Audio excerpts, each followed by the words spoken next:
Previously, when Commander Tristan came to rescue Princess Lewellyn from Queen Pamela's tyranny, Lewellyn rudely rebuked Tristan for helping her, calling him a lowly jackart person, as she did not want Pamela to kill him like she callously did to the other servants. However, Pamela bullied her once more, announcing that the servants had already cleaned her brother's room. To this, Lewellyn madly dashed towards the room. But as she arrived there, she found that the Red Knights had already stopped the servants, and, as she found her brother Alpheus's portrait, she emotionally cuddled it tightly, imagining it as her brother himself. So, let's dive into the chapters 39, 40, and 41 of the manhwa, The Secret Bedroom of the Forsaken Princess, reflecting on Tristan's previous recklessness in front of Pamela, denying her orders right in front of her. Lewellyn annoyingly yells that she really does not want to receive the help of a lowly commander like Tristan, stating that she truly loathes Jackart tribe.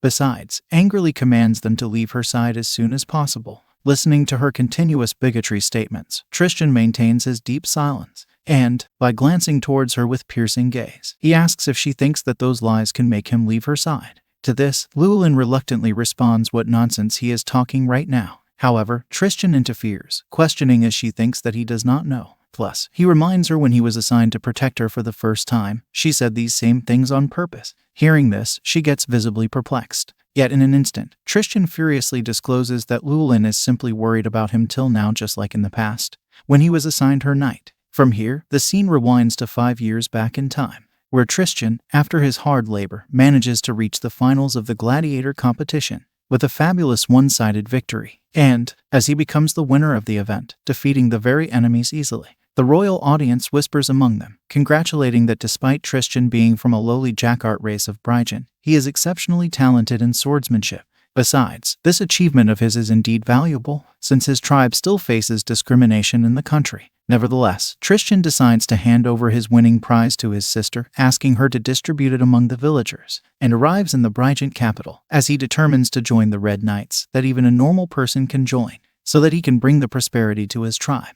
However, Tristan's discrimination does not halt there also, as the other knights criticize him, stating how can a lowborn like Tristan can be the winner of the matches between the kingdoms. Moreover, by passing beside him, they jealously speak that if they were there in the championship, Tristan cannot even stand a chance against them. Eventually, Tristan is called by the commander-in-chief, who declares that this time, he will be appointed as the escort of Princess Lewellyn for the upcoming party, which prompts him to deeply reflect that becoming a knight to protect the princess means becoming the sword for her, and confirms himself if he can get Princess Lewellyn's acknowledgement for this mission, he will even sacrifice his life for her. As the day of the party arrives, Tristan, accompanied by the other knight, comes there, where at observing Lewellyn's presence, the blonde asks Tristan if this is his first time seeing her in person. Tristan, maintaining his silence, ponders if she is Princess Lewellyn.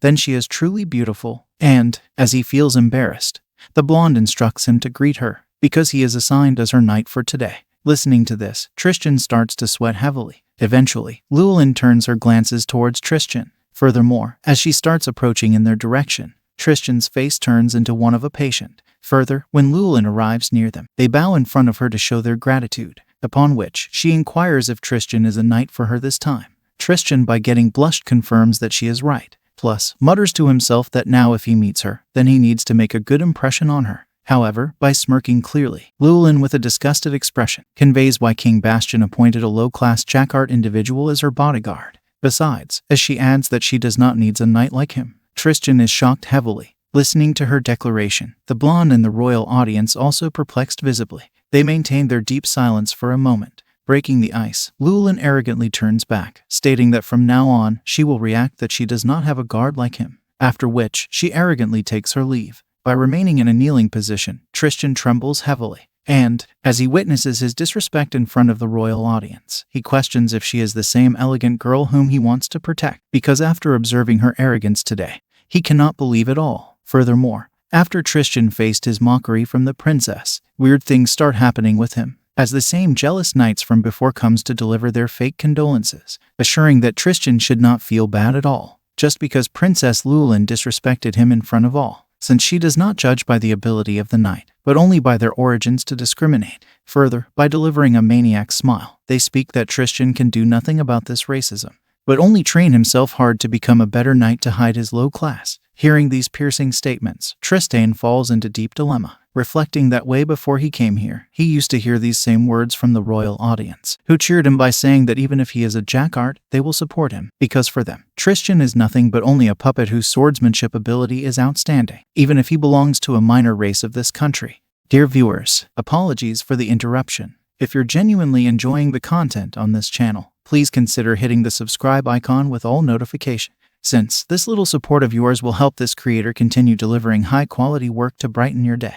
And take a moment at the end of the video to leave a comment, sharing your thoughts on the content. Your feedback means a lot. Now, let's not take up too much of your time and jump back into the story. However, the same night, Tristan wanders in the palace lawn, where he observes Princess Lewellyn scolding a female servant, who rebukes the servant for not preparing a proper tea for her, and vehemently states if the servant's parent became rotten by giving birth and raising her. Listening to the princess's words, Tristan flinches heavily, reflecting how can she say those harsh words to a servant. On the other side, Lewellyn, not wanting to stop, points her finger against the servant, ordering her to not appear in front of her again. This scene leaves a terrible impression of Lewellyn in his eyes, who ponders that it seems she does that on purpose to hurt others. And, as he tries to leave the place, muttering to himself that he cannot do anything about this, in an instant, he hears that Lewellyn is crying with a low voice. Moreover, as she lifts her gloomy face upside, he becomes perplexed visibly, pondering what is wrong with her. And after some time, when Tristan returned to his barrack, he deeply considers what facial expression she has on her face, because he only sees her when she is angry or she does not show any emotions. Besides, the rumors he heard about the king, who killed his queen and acted cold to his own daughter, Princess Lewellyn,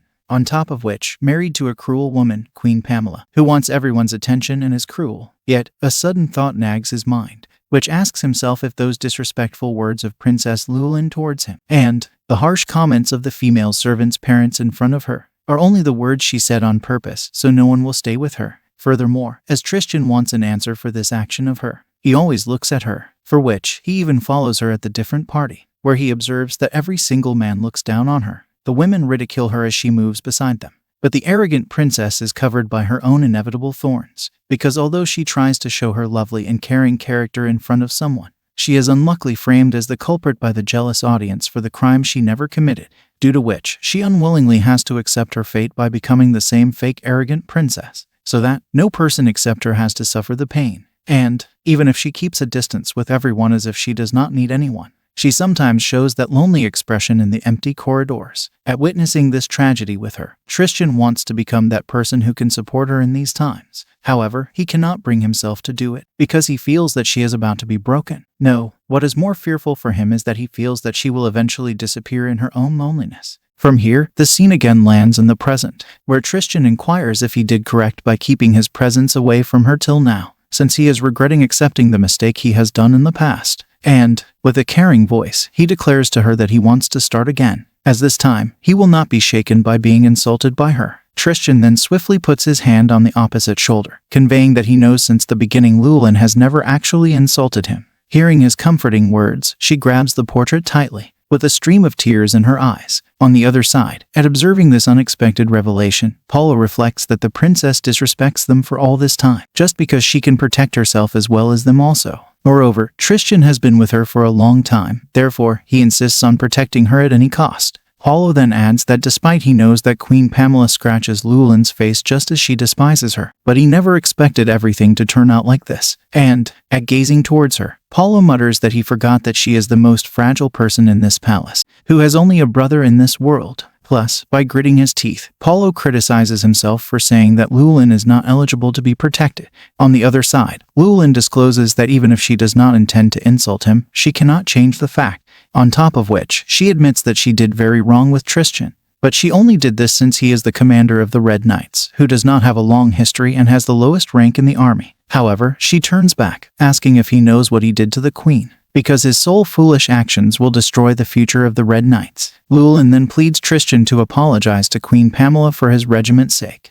Listening to this declaration, the Red Knights become silent for a bit. However, a knights break the ice, responding that the princess is right, adding that if they are on her side, they do not have any future. To this, Paulo also affirms him, speaking that even if they know the truth now, they are powerless to do anything. Nevertheless, Tristan springs up, announcing whatever others say about this, he will never step back from protecting the princess, which prompts Lewellyn to flinch clearly, who suddenly turns back, reflecting what is the good thing he did in the past. that a person like Tristan comes to her as the control of other knights, but if he continues to stay with her, he will surely be rotten from inside. Further, as she falls in dilemma, asking why does he appreciate it when she insulted him in the past for his safety, a person interferes, announcing that King Bastian asks Princess Lewellyn to meet him immediately. Hearing this, Lewellyn angrily turns to Tristan, ordering him to come to her bedroom at night to finish what he started, at which Tristan affirms that he will come right away. As we wrap up today's segment, thank you for being with us until the very end.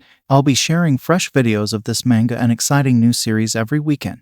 Your support is invaluable, so please subscribe and hit the notification bell to stay updated. Your encouragement keeps the channel thriving, and I appreciate it immensely. Until next time, take care and goodbye.